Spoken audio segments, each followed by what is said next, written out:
Yom Kippur, the holiest day in the Jewish calendar, October the 6th, 1973.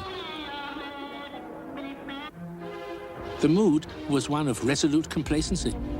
Our military intelligence was reporting that war was very improbable.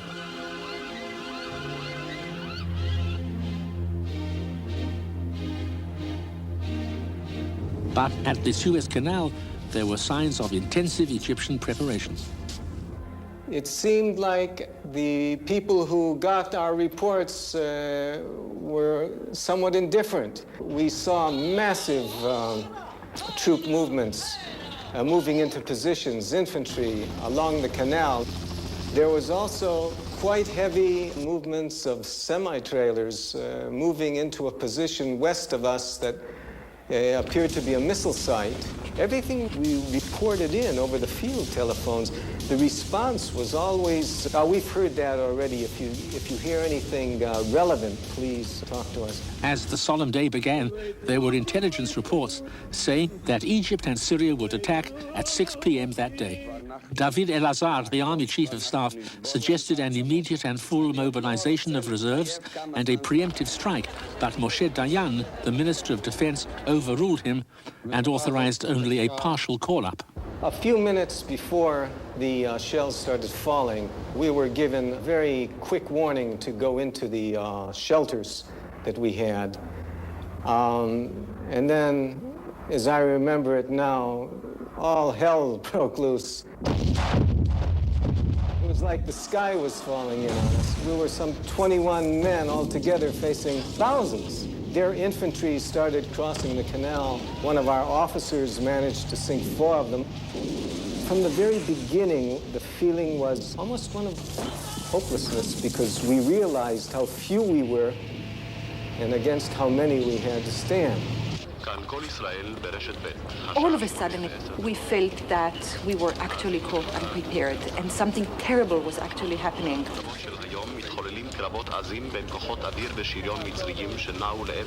Torn from their families at a moment's notice, men ran to join their units at the front.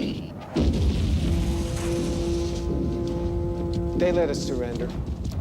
On the way to one of their military cars, I believe it was a Jeep there where they took us, I saw some of our men.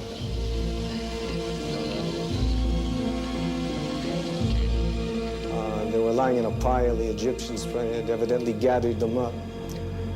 There were dead lying everywhere. It was like a slaughterhouse. During the day, 50 Israeli planes had been lost to SAM missiles. We had suffered a terrible blow, and our string of supposedly impregnable forts along the Suez Canal were virtually overrun. The unthinkable had happened. We seemed to be facing catastrophic defeat. The succeeding days brought no respite. On October the 9th, in a disastrous counterattack, we lost 250 tanks, most of them victims of the new Soviet anti-tank missiles.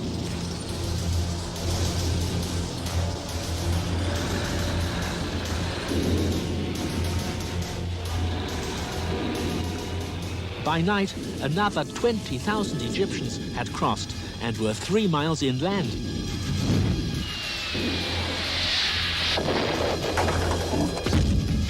In northern Israel, the story was similar. Here on the barren heights, a huge Syrian force faced less than 300 of our soldiers and a few tanks.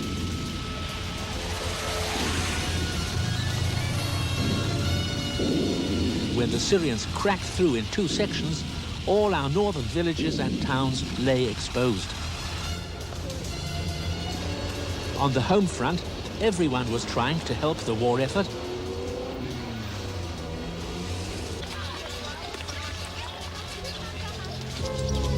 By this time, early complacency had been replaced by shock at our losses. And I shall never forget the pain at seeing, for the first time in my life, Israeli prisoners of war on television. With battles on 2 fronts, our situation was very grave. In Sinai, the Egyptians were widening their bridgehead across the canal. No Arab forces had ever won such victories against Israel. As if these complications were not enough, we were in very urgent need of arms to replenish our great losses in planes and tanks. It was the first time that we were told that Israel might require resupply while military operations were still going on. In other words, that the war would last longer than anyone had led us to believe. There was no doubt in my mind, no doubt in Henry Kissinger's mind as to what we should do.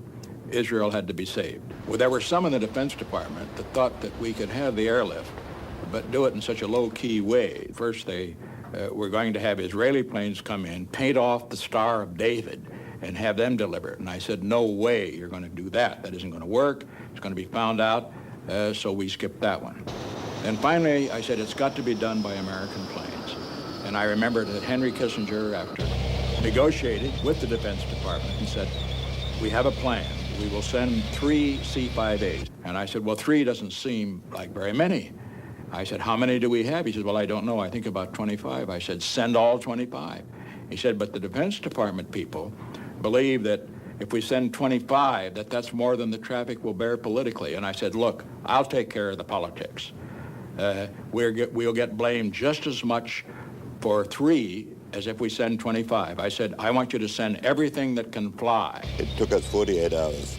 So by Friday evening, the full airlift of the United States was at the service of resupply of Israel.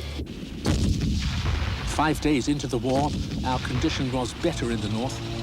At one point, our forces had been reduced to 6 tanks. When they were reinforced by 2 armored divisions and counterattacked, the results were devastating. In horrendous onslaughts, the Syrians lost nearly 1,000 tanks. Their army that had come with pride and lightning now lay smashed and ruined on the Golan Hills, leaving our forces within artillery range of Damascus. But in the south, we were still in peril. On October the 14th, the Egyptian armor attacked towards the Sinai passes. In the half-day inferno of battle, over 300 Egyptian tanks were destroyed.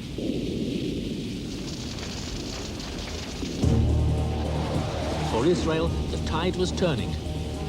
A day later, Israel went on to the attack using a plan devised by General Sharon. Taking advantage of a gap between the Egyptian forces, Israeli commandos now crossed the canal to the western side on rubber boats. Within 2 days, our forces were 16 miles into Egypt. The objective of the action was to create a major Israeli bridgehead. By the time the Egyptians woke up to what was happening, their forces west of the canal had been decimated. Now, in panic, Sadat and his Soviet backers rushed to consult with Kissinger. Then on Friday, Brezhnev invited me to come to Moscow to negotiations on a ceasefire.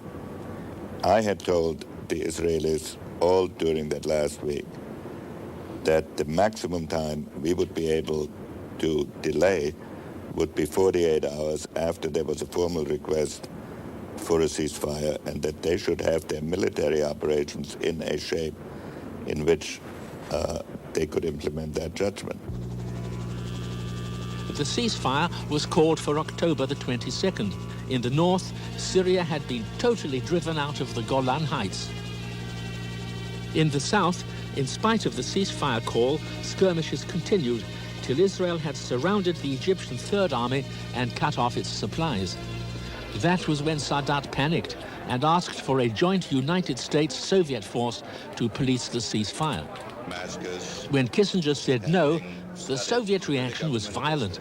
Their airborne divisions would rescue the surrounding Egyptian army. Then we had a situation where Brezhnev, in a communication, said, in the event that we do not do it together, then the Soviet Union must act alone, unilaterally. We considered that to be a message of the most dangerous implications. And that was why we made the decision, and it was a very difficult decision, but one that was very necessary, that we had to get the message back to Brezhnev that we would not tolerate Soviet unilateral intervention in the Mideast area. And we backed it up by calling an alert, which involved even the possibility of nuclear weapons. So calling the alert while it was criticized for risking nuclear war, was actually what kept the Soviet Union out and avoided what would have been eventually a nuclear conflict. The Soviets yielded to American pressure, and the crisis was quickly resolved. A United Nations peace force was sent to supervise the ceasefire.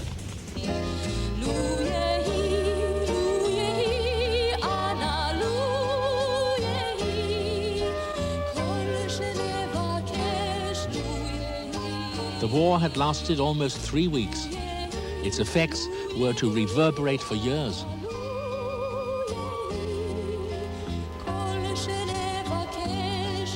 The United States emerged with its political position strengthened. But a worldwide Arab oil embargo and a fourfold rise in oil prices showed the new strength of Saudi Arabia and OPEC. Israel had won the war, but there was no mood of celebration. Egypt had lost the war, but it had not been humiliated. For us in Israel, it was a traumatic and unforgettable experience. Israel lived, but 2,000 of our men had died. 3,000 had been wounded. The war had evoked this spirit of sacrifice in our darkest hour. But there were harsh lessons to be learned, harsh military lessons about the fallacies of static defense, emotional and psychological lessons about the dangers of excessive self-confidence. For since 1967, many Israelis had felt that we were in possession of the field. We could dictate the future. Above all, this was a turning point both in Arab and in Israeli history. We came out of the war with a new sense of vulnerability. They came out of the war with a new sense of honor and pride. The terms of the Arab-Israeli dialogue had changed. After the war, disengagement of forces was the first priority. The Geneva Conference in December seemed to be a first step towards this goal. Andrei Gromyko and Henry Kissinger were the joint chairmen. I give the floor to the distinguished representative of Israel, Foreign Minister Abba Eban. There has never been an Arab-Israel peace conference before. Instead, there have been many wars for which the price has been paid in thousands of lives and in a region's long agony. The Geneva Conference was very unlikely to lead to peace treaties. It was called a peace conference, and yet the Egyptian foreign minister refused even to sit next to me in case he was infected by Israeli proximity. The Syrians had even refused to come. And yet I had the feeling that something new had entered our history. The Geneva Conference adopted a motion proposed by Kissinger and Gromyko that Egypt and Israel would appoint military representatives and work out an urgent disengagement agreement. The joint aim of Secretary Kissinger and myself was to give the Soviet Union as much responsibility and as little influence as possible. When I first came to Syria, the Syrian president said, I will not be this country that signed a peace treaty with Israel, no matter what conditions you bring us. Sadat was the one who best understood that a new psychological climate had to be created. But even he had to go through stages before he could take the final lead. Sadat was in the wholesale business and Assad was in the retail business. Sadat focused on the fundamental objective and then wanted to get to it very rapidly. And of course, his mind was cleared by the reality that the Third Egyptian Army was trapped until an agreement was made. So a combination of strategic factors and Sadat's personality brought about a rapid conclusion in the Sinai. In Israel, views were mixed. Many protesters misrepresented Kissinger as weakening our situation on the Golan Heights. Secretary Kissinger had to fly dozens of times to Damascus and then back to Israel to tell me of the Syrian positions, but in the end, agreement was reached. When I first started dealing with the Israelis, Aubrey Eban said to me once, you have to remember that we Israelis consider objectivity to be 100% agreement with our point of view. Until I met Golda Meir, I thought that was a joke. but it turned out to be real. On one occasion, she had 11 demands. I got 10 of them. And then she asked Iban, why has Henry betrayed us again? Because I got only 10 out of 11 of her proposals accepted. What Kissinger had accomplished with President Nixon's authority was to help us move away from what would have been an inevitable resumption of the war. Quiet returned to the Golan Heights, and the Egyptians could reopen the canal. The elections held in Israel soon after the war returned Labour once more to power, but the impression of normalcy was only an illusion. On April the 2nd, 1974, a state report shocked the nation. The Agranat report revealed the defense blunders of the first days of the war and the flaws in the assessment of our military intelligence. It was a hard blow to the country's self-confidence. As a result, Chief of Staff David Elazar resigned, as did Prime Minister Golda Meir sometime later. I worked very closely with Golda Meir. Her qualities were a passionate identification with the national cause, strength, tenacity, and a great power of defiance. On the other side, her approach to the outside world was apprehensive. She was skeptical about peace prospects, and I always found that she did not react favorably to good news. What most infuriated the public was the Commission's deference to the politicians and its failure to criticize Moshe Dayan, who, as Minister of Defense, bore prime responsibility for our lack of preparation before the war. Yitzhak Rabin, our new Prime Minister, had shared many of Dayan's euphoric views of our military strength, but he had not had any operative responsibility. He was now chosen as a compromise candidate as leader of a divided Labour Party. Owing to differences with the Prime Minister, I didn't join the new cabinet, but I continued to be very, very actively involved in security affairs. When I became chairman of the Knesset Committee on Foreign Affairs and Defense, to which the Prime Minister and the Minister of Defense report week by week. In 1977, elections were held, and Israel was presented with a Likud government and a new Prime Minister, Menachem Begin.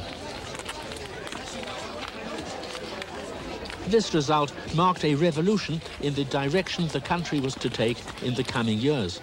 For the first time since I had joined the Knesset, I was to be a member of the opposition. The Labour vote had fallen by almost half. There had been major splits in the party and public discontent with party scandals. The defeat of the Labour Party also marked the discontent of many immigrants from Arab countries with their poor economic position, and with what they saw as an attitude of neglect shown to them in the past by the party then in power. Menachem Begin, the country's new leader, had been waiting in the wings for 30 years. Now his moment had come. Above everything else, Begin's obsession was with the enlarged land of Israel. His election manifesto had stated clearly that the right of the Jewish people to the land of Israel is eternal and inalienable. Judea and Samaria, the West Bank, shall not be given up to foreign rule. On the human level, I, along with many Israelis, felt that it was wrong that what seemed to be emerging in the territories was one law for Jews and a more rigorous one for Arabs. The most difficult thing for me during the occupation was to be considered a stranger in my own country. I'm considered a resident, not a citizen. And by this, I don't have any rights associated to my land, property, or future. Could there ever be peace between Arab and Israeli? It seemed doubtful after the war, but in the next few days one began to hear rumors of secret meetings between the Israeli Foreign Minister Moshe Dayan and a high Egyptian official. Slowly the ground was being prepared for the most sensational scenario of the 1970s, one of those events which changed the course of Middle Eastern history.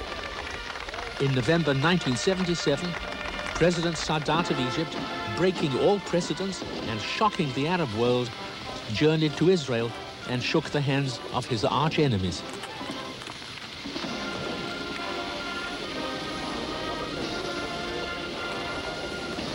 Sadat's unbelievable arrival transformed the whole political scene for us. Later, Sadat addressed the Knesset.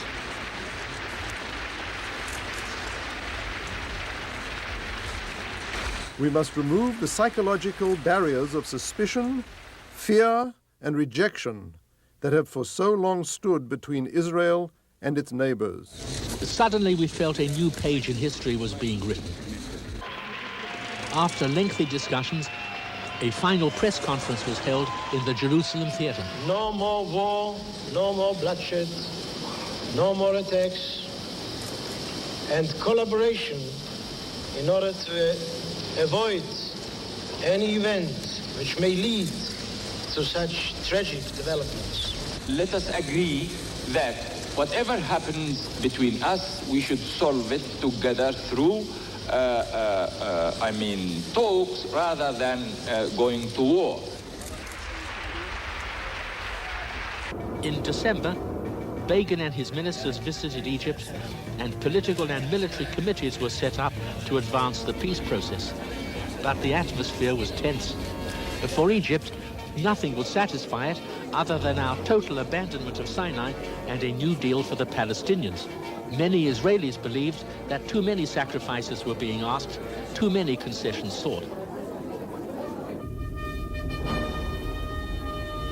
Amid all this stalemate and recrimination, all of us were stunned when in August 1977, President Carter dropped his bombshell. One weekend we were at Camp David. My wife and I were walking in the beautiful countryside there on the mountain. And she said it would be great if we could bring the Israelis and the Egyptians here in this quiet setting without the news media, and maybe they would make some progress.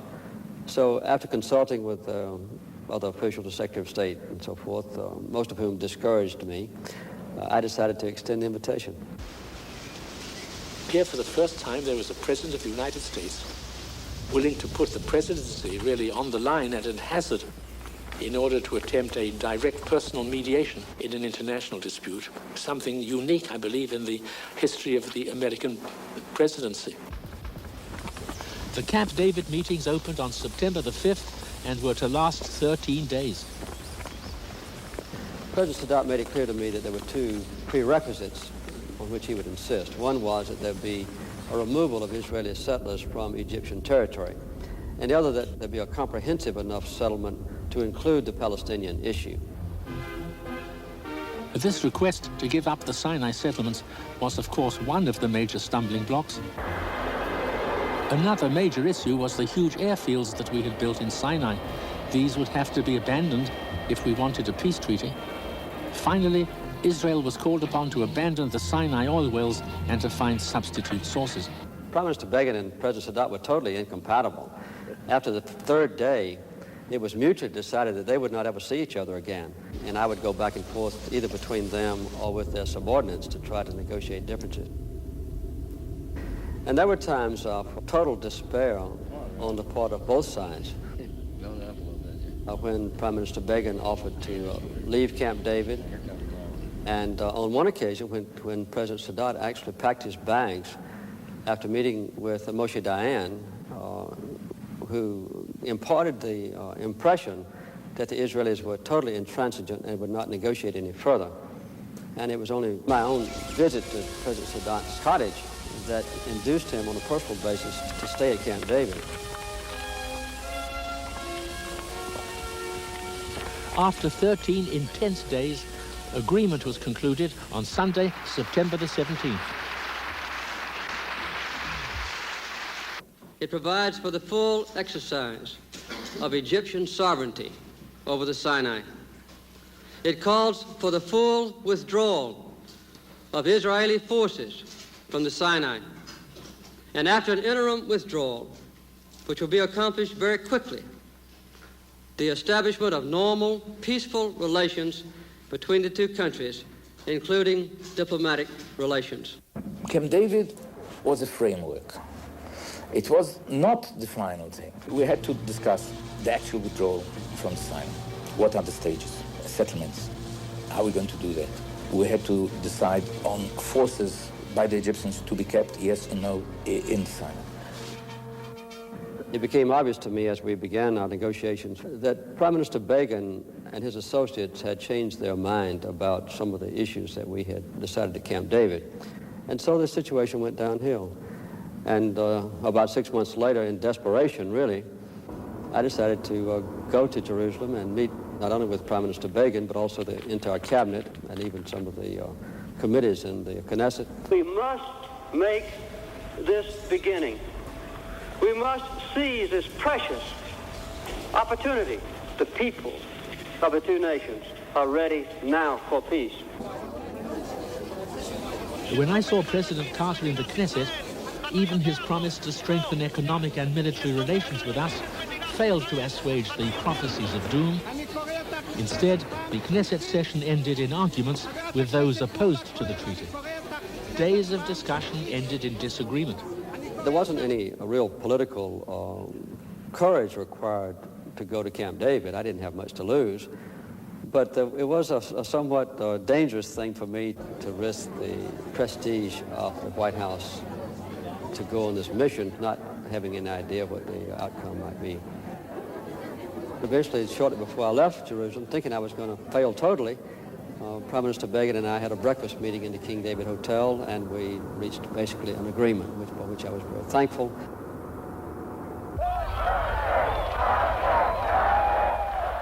The last missing piece was the reaction of Sadat. This necessitated a return to Cairo, which the president had visited only a few days before.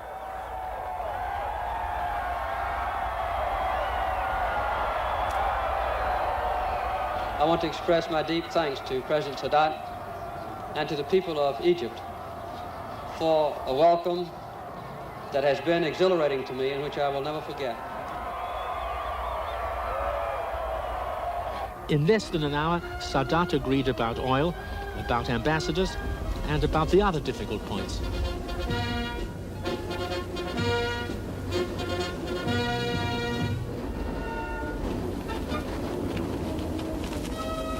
On March the 26th, 1979, a formal peace treaty was finally signed in Washington between Israel and Egypt. To me, it was a tremendous thing to observe the president of the world's greatest country giving so much of his time, will, and perseverance to achieve peace. Each party, Begin and Sadat, could accept from a third party what neither of them could accept from each other. And therefore it was a triumphant exercise in mediation, one of the great landmarks, of course, in Middle Eastern history. After the ceremonies, the first steps were taken to put the peace treaty into action. The start would be a partial Israeli withdrawal from Sinai to be completed in 3 years. While most Israelis welcomed the peace treaty, for some it meant a dislocation of their lives. This was particularly true for the settlers of Yamit, an Israeli town built in Sinai in the late 60s, where the settlers refused to leave peaceably. The Yamit settlers represented the minority. In contrast, most of the country understood that the gain from the peace treaty far overshadowed the price that was being paid. If there are watersheds and dramatic turning points in history, then clearly the Egyptian-Israeli peace treaty was one of them. Instead of thousands of Israeli soldiers being killed under a Sinai occupation, Israeli lives would now be spared. Instead of the inevitability of war, as long as we clung to Sinai, war would become inconceivable, particularly with the United States monitoring inspections that had been agreed. The withdrawal took 3 years, but by April 1982, all of Sinai was in Egyptian hands. President Anwar Sadat of Egypt will not live to see the full implementation of the peace treaty with Israel he had so bravely signed. Yesterday, Arab fundamentalists assassinated him as he viewed the October parade.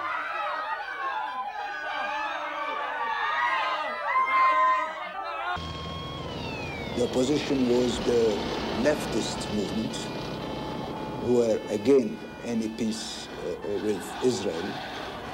Then you have a fundamentalist opposition, which was based on religious ground. You cannot coexist with a Jewish state. One of the issues constantly before us was how to react to frequent and constant terrorist acts.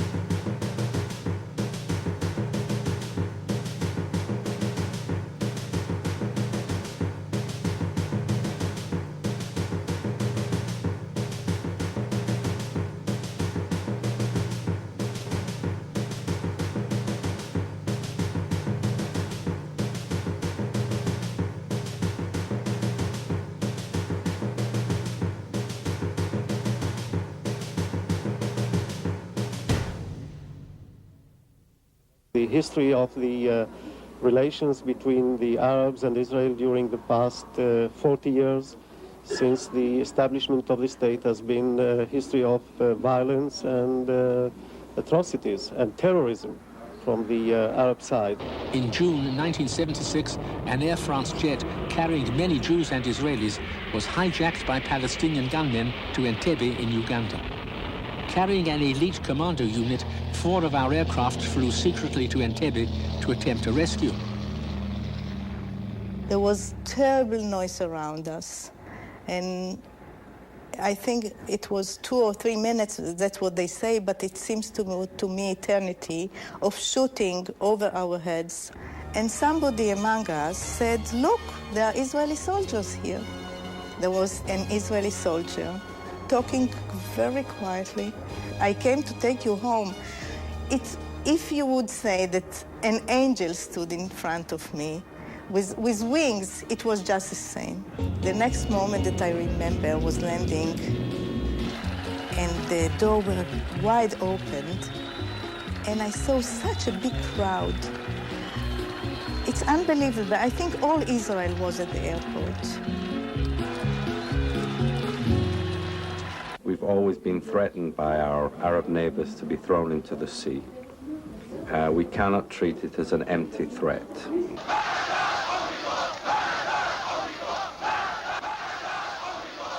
Extremist activities outside Israel have escalated to holy war and hostage-taking. Including Gaza and the West Bank, over 1 million Arabs fell under Israeli rule as a result of the '67 war. The Yom Kippur War made them less submissive, more inclined to assert their identity. In 1973, that superpower mentality towards Israel was shattered. We saw that Israel could and may lose a war. In the mid-'70s, the Arab world recognized the PLO as the sole legitimate representative of the Palestinian Arabs.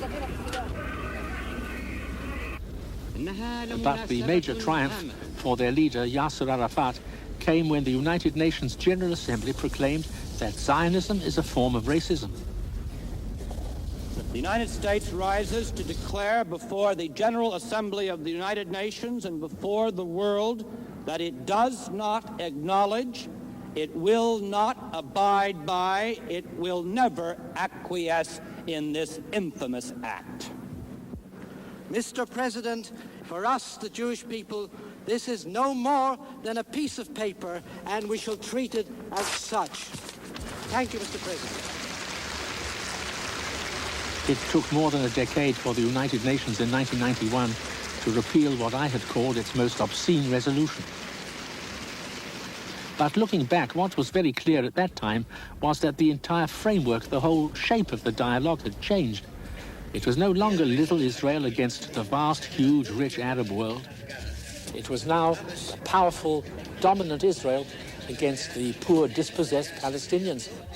Without any change in any material reality, we were no longer David, but Goliath. While the world focused on the Palestinians, the prospect of a nuclear Iraq under Saddam Hussein looked extremely ominous for us. Eventually, in 1981, to avoid the danger of Iraq becoming a nuclear power, our Air Force bombed the Osiris nuclear reactor. The rest of the world condemned the attack, calling our fears exaggerated. Despite all the condemnations which were heaped on Israel for the last 24 hours, Israel has nothing to apologize for. Meanwhile, inside Israel, terrorist attacks were on the increase in towns, villages, kibbutzim, and schools. Most of them were ordered by the PLO. Since their expulsion from Jordan, the PLO had moved into southern Lebanon, using the area for constant attacks on us until 1981. There had been an effective ceasefire for a year, but Defense Minister Sharon was not impressed by this. We always regarded the terrorist activities by the PLO as the main threat to the peace. In 1982, Ariel Sharon had become Minister of Defense. Under Begin, Sharon, an impulsive, charismatic but divisive man, would direct a major war against the PLO, but the Lebanese would be the main victims. On June the 6th, 1982, there was an attempt to assassinate our London ambassador, Shlomo Argov. Israeli forces invaded Lebanon. The initial object was a 25-mile drive into Lebanon to expel the PLO. But there were difficulties, and the war in Lebanon did not go easily.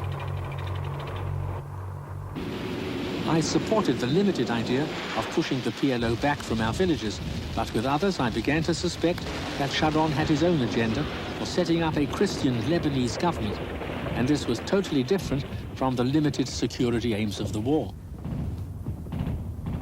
By mid-June, the PLO had been driven out of southern Lebanon and had regrouped in Beirut. The siege of Beirut lasted 3 months. The effect on Israel's international image was devastating, but so too was the effect on Israel itself. This was the only Israeli war without the support of a national consensus. This was a war that had become highly politicized, rejected not only by masses of Israelis, but by many of the soldiers themselves.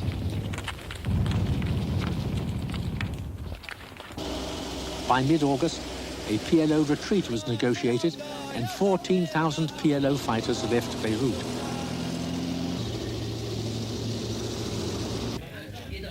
Israel's elation was brief. In September, Israel's main Lebanese ally, President Bashir Gemayel, was assassinated. Days later, the world was shocked to hear of the massacres at Sabra and Shatila refugee camps. Although the killing was done by Christian Phalange troops, part of the responsibility was Israel's, whose commanders held overall control of the area.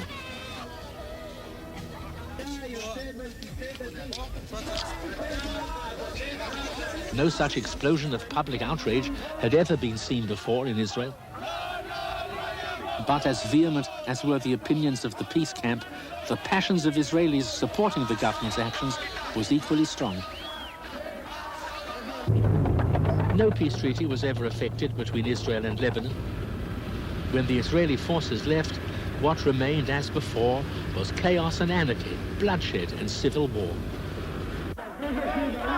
Nobody who had listened to Prime Minister Begin's limited formulation of war aims could possibly have imagined that by the end of it, hundreds of Israeli soldiers would have been killed, thousands of civilians would have lost their lives, that there would be a mark of interrogation on the very future of the Egyptian-Israeli treaty, that Israel itself would be caught up in an unprecedented moral torment, and that the United States, both its government and people, would be alienated.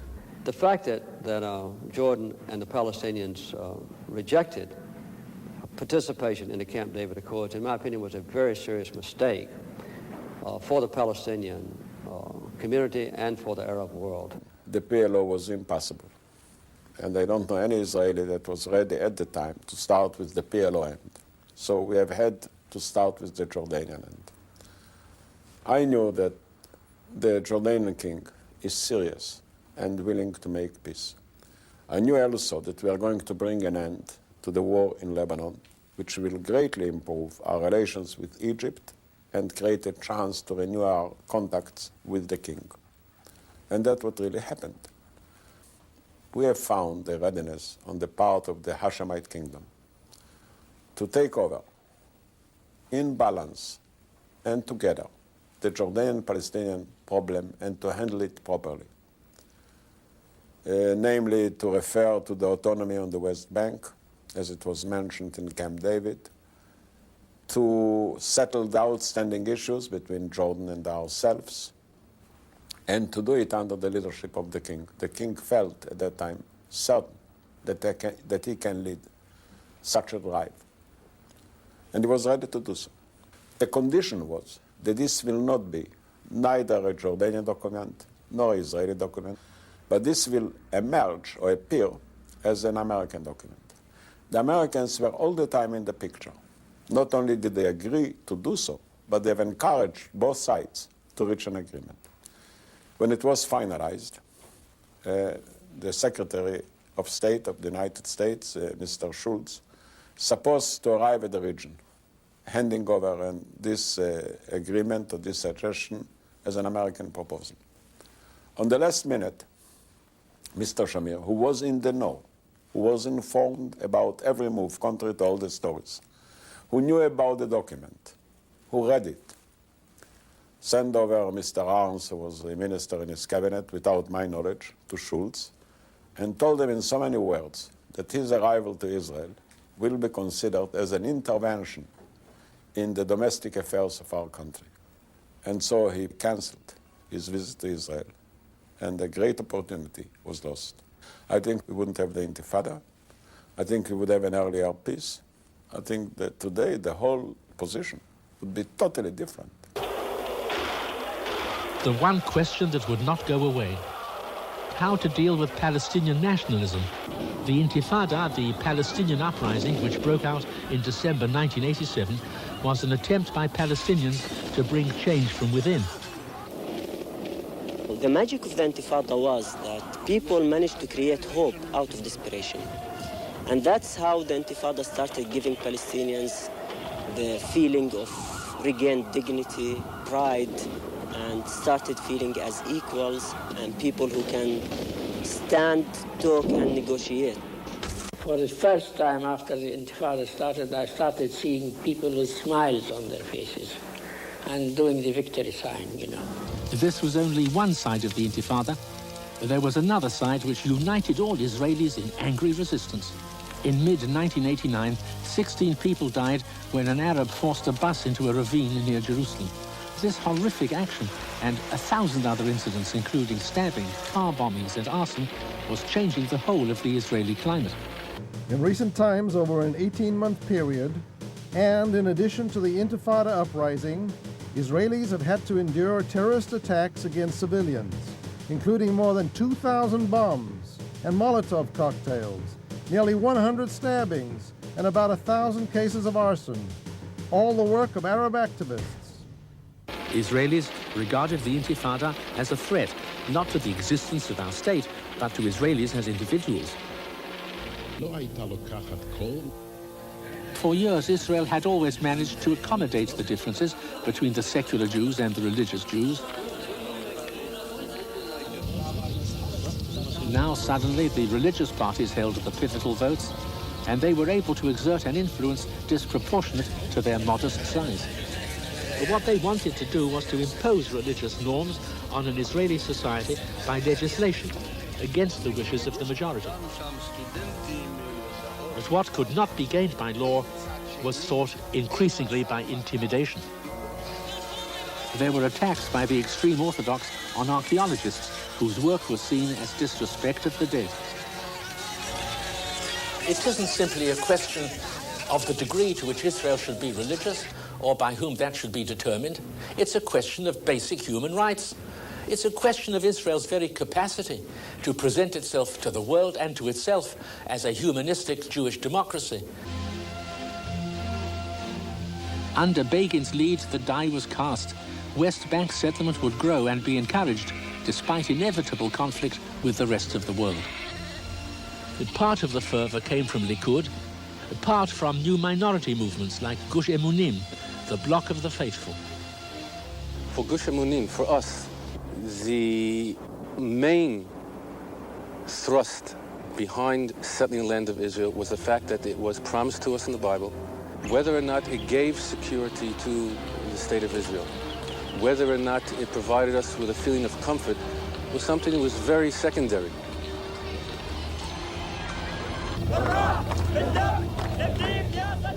In 1991, the Arab-Israeli conflict was overshadowed by cosmic events. Saddam Hussein, the ruler of Iraq, led his country into the brutal conquest of Kuwait. President Bush assembled a coalition of 500,000 American and Allied troops in Saudi Arabia. The aim? To liberate a small country from aggressive conquest. The war was waged with approval by the United Nations. Could this mean a new international order? Israel was not an official belligerent, but it had very much to lose by Allied defeat and very much to gain from Allied victory. Israel prepared. Fear is rising that Iraq may resort to the use of bacteriological and nuclear weapons. Night after night, we sat in sealed rooms while Iraqi Scud missiles descended on us, sometimes with loss of lives and homes. But there were positive effects. Israel's enemies were weakened. Iraq was weakened by physical destruction. Syria was weakened strategically. The Soviet Union was no longer Assad's ally. Now, instead of the situation being hopeless, at least it is somewhat hopeful because there's some new factors. First, the Soviet Union, which has played the spoiler's role in Mideast conflicts over the years, now will no longer play that role. That does not mean it'll be particularly helpful, but the Soviet Union has such massive internal problems that they cannot afford now to support losers in the Mideast. Arafat has been discredited as the leader of the Palestinians, and more responsible Palestinians, we would hope, would participate in the process. The Saudis, who have always played both sides and of course have been anti-Israel because of religious reasons or whatever, start playing a more benign role than they have previously. It serves Israel's interest, and not just the interest of others as well, to work out a peaceful settlement, to do it at a time when Israel is strong, rather than waiting until later when the strength of their neighbors makes it necessary for them to do so.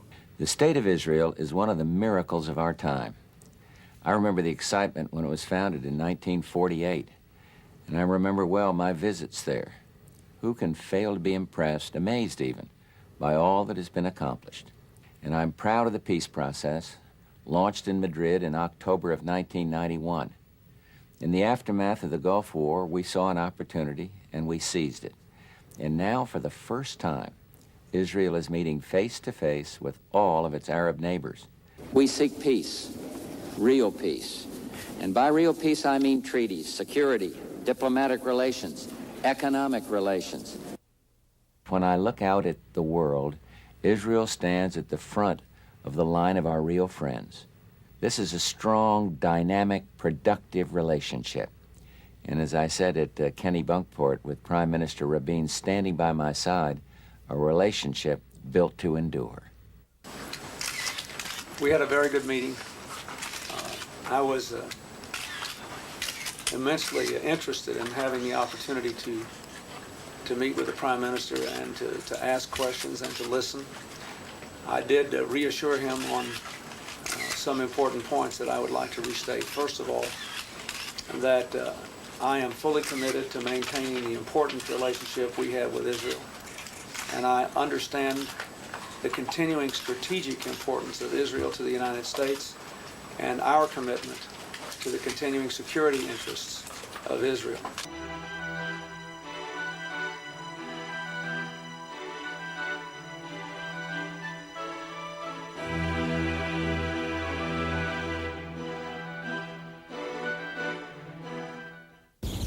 In the early years, my memory of the country had been one of small villages, quiet communities, and a certain folksiness, a provincial country of rough edges and simple songs.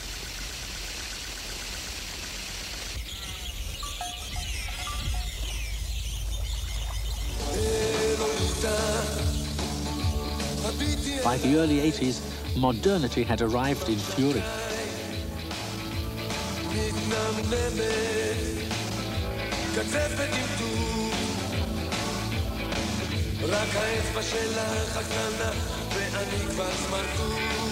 Styles, fads, popular culture, everything was shifting. But more important perhaps than architecture, industry, and our national style was the fact that the Israeli population itself was changing. In 10 years, over 200,000 chose to leave Israel and live abroad. But some came to take their place. Throughout the 70s, there was a steady trickle of Russian newcomers, mostly refuseniks, people who had fought the Soviet system for years. But in the last years of the 80s, with Gorbachev's new policy of perestroika, the trickle turned into a vast tide of immigration, a process that would radically transform the face of Israel. Much smaller, but just as moving in its own way, was the immigration of the Jews of Ethiopia.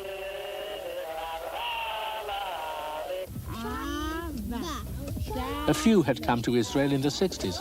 Thousands were to come in the 80s.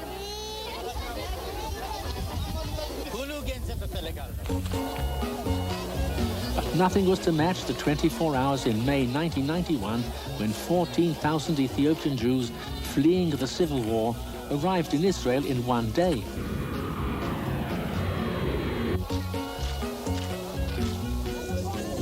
Theirs was a hard absorption into a totally different culture, but also an absorption with the most profound historic and emotional overtones.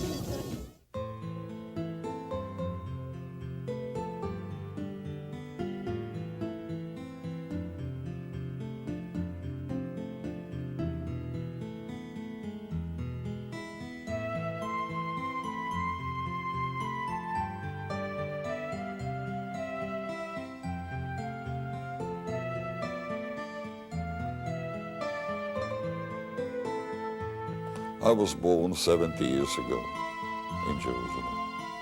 When I was born, the Jewish population under the British Mandate of Palestine was 150,000.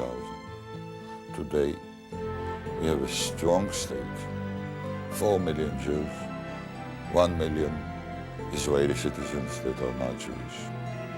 Who could believe that 70 years, such a dramatic historic achievement could be brought into being? I would not say that there were not mistakes, that there were no failures, but if you look at the total sum, I believe that many of us in 1948, when we fought for the independence of the state, couldn't believe that 44 years later, there would be Israel that can defend itself by itself, that no tragedies could happen to the Jewish people in the state of Israel. And whenever there is a Jewish community in state of emergency or urgency, like in the Soviet Union, like in Ethiopia, there will be a Jewish force, a Jewish place, a Jewish state that can save them. And so we say to the generations that will come after us, we have entrusted a new creation to your hands. The past inspires, but it is the future that beckons. There is a new dawn in Israel, a new tomorrow waiting to be born.